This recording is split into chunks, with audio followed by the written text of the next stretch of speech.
केंद्रीय प्रवासन मंत्री प्रहलाद पटेल ने पावागढ़ और वडोदरा स्थित प्राचीन इमारतों की मुलाकात लेते हुए आज वडोदरा शहर में आगमन किया था। कोरोना की महामारी में विश्व भारतीय प्राचीन संस्कृति और पुरानी आयुर्वेदिक पद्धति का स्वीकार कर रहा है। ऐसे में आने वाले वर्षों में भारत में यात्रा प्रवास को भी ज्यादा वेग मिलेगा, वैसी आशा केंद्रीय प्रवासन मंत्री प्रहलाद पटेल ने व्यक्त की थी। पावागढ़ और वडोदरा स्थित प्राचीन इमारतों की आज केंद्रीय प्रवासन मंत्री प्रहलाद पटेल ने मुलाकात लेते हुए वडोदरा में आगमन किया था।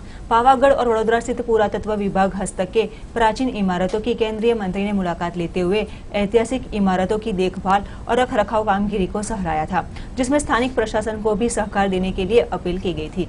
कोरोना की महामारी के बाद विश्व में जहां इसकी दवाई अभी तक नहीं खोजी गई, ऐसे में भारत की ओर से आयुर्वेदिक पद्धति से दवाई विश्व के कई देशों में भेजी गई है। पत्रकारों से रूबरू होते हुए केंद्रीय प्रवासन मंत्री ने बताया था कि पहले चीन के विकास की बातें होती थी, लेकिन अब भारत के विकास की और उसकी संस्कृति की बातें हो रही है, जिसके साथ आने वाले वक्त में भारत के प्रवासन को अच्छा वेग मिलेगा।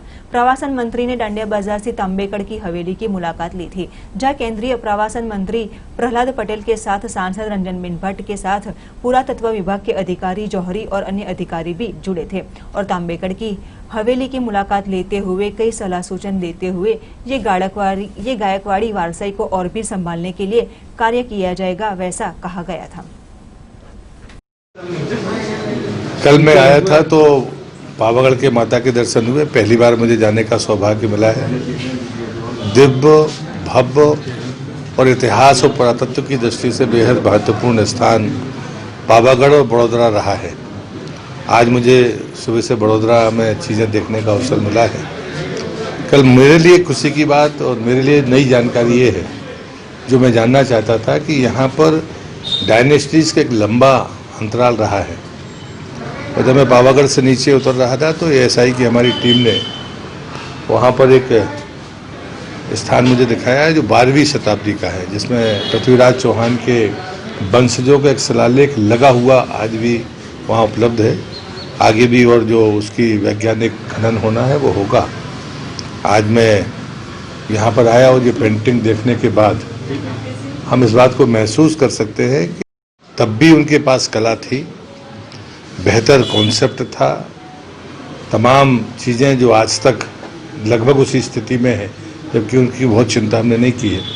एएसआई ने ये एएसआई का स्मारक है, वो कुछ जगह पर उन्होंने काम शुरू किया है। कुछ अपेक्षाएं हैं जो माननीय सांसद जी से बैठ के कि नगर निगम अगर मदद करता है तो सीपेज के रास्ते रुक जाएंगे, तो जो कंजर्वेशन का काम है वो एएसआई यहाँ पर कर पाएगी।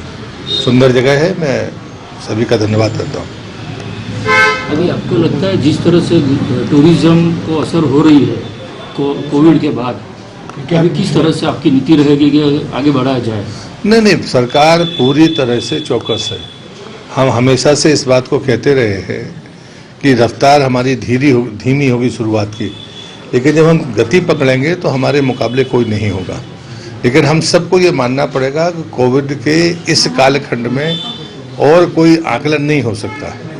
ये ज़रूरी है, पर्यटक की सुरक्षा आवश्यक है, हमारी स्वयं की जो हमारे स्टेक होल्डर्स हैं उनकी सुरक्षा आवश्यक है। लेकिन 2-3 जो परिवर्तन हैं, उन परिवर्तनों के कारण हम पूरी तरह से आश्वस्त हैं। जैसे माननीय प्रधानमंत्री जी के नेतृत्व में हमने दुनिया के देशों को जो दवाइयाँ दी हैं, किसी भी दुनिया के अन्य देश ने किसी की मदद नहीं की, सिर्फ भारत ने ही की है। ये हमारा वसुधैव कुटुंबकम की जो मंत्र था, उसको साकार दुनिया ने देखा और पूरी दुनिया ने उसकी तारीफ की है। दूसरा, जो भारतीय जीवन शैली है, जिसका लोग उपहास कई बार उड़ाया करते थे, हमारा हर कदम, चाहे वो जूते पहनने का हो या बाकी चीज़ें दैनिक दिनचर्या की हो, उसको दुनिया ने माना। नमस्ते हमने नहीं कहा था कि दुनिया के देशों को कहे, लेकिन उन्होंने शुरुआत की है। तो दूसरी बात मैं कहूँगा कि भारतीय जीवन शैली के प्रति जो मान और सम्मान बढ़ा है, विश्वास बढ़ा है, उससे हमें पर्यटन को लाभ मिलेगा। और तीसरा है जो प्राचीन चिकित्सा पद्धति है। वैक्सीन अभी तक इस बीमारी की निकली नहीं, लेकिन भारतीय चिकित्सा पद्धति में रोग से लड़ने की सामर्थ्य पैदा करता है वो। और इसलिए वैसे भी वेलनेस टूरिज्म का अवसर भारत में था, लेकिन इस परिस्थिति में इन तीनों बातों की अनुकूलता हमको मिलेगी। ये दौर है, इस समय हमारे होटल के लोग परेशान हैं, टूर एंड ट्रेवल्स के लोग परेशान हैं, लेकिन हमने 6 तारीख से देश के सारे मॉन्यूमेंट्स को खोलने की अनुमति दी है। शर्त ये रखी है जो माननीय प्रधानमंत्री जी ने कहा कि मास्क लगाएं, फिजिकल डिस्टेंस का चिंता करें और स्थानीय प्रशासन के नियमों का और निर्देशों का हम पालन करें। વડોદરા સંસ્કારી નગરી છે, વડોદરા કલાની પણ નગરી છે. આજે કેન્દ્ર સરકારના પ્રવાસન મંત્રી માનનીય પ્રહલાદ પટેલજી ગઈકાલે પાવાગઢ ગયા હતા અને આજે વડોદરાની મુલાકાતે આવ્યા છે. તાંબેડકરજીનો વાડો એટલે એક પુરાણી સંસ્કૃતિ, આપણી ભારતીય મહાભારત હોય કે પછી સયાજીરાવ ગાયકવાડની પેઇન્ટિંગ હોય, એ બધી અહીંયા આપણા આ વાડામાં છે. ઘણી એવી પુરાણી છે એટલે એને ફરી પાછી જાગતી દોડતી કરવાની છે. એટલે પ્રવાસન મંત્રી આ જોવા માટે આવ્યા છે અને એમને પોતે ખૂબ સારો રસ ધરાવ્યો. કાલે રાત્રે હું પણ એમની સાથે બેઠી અને આપણી વડોદરાની આ સંસ્કારી નગરીની આ એક કલા, આપણી એક એવું કહેવાય કે સયાજીરાવ ગાયકવાડનું આપેલું આપણને એક નજરાણું. તો સાથે સાથે વડોદરા એક એવી કલાનગરી છે કે પ્રહલાદ પટેલજીને મેં કીધું કે સાહેબ આપ આ જોઈ અને આને આખું ડેવલપમેન્ટ કરવાનું કામ કરો.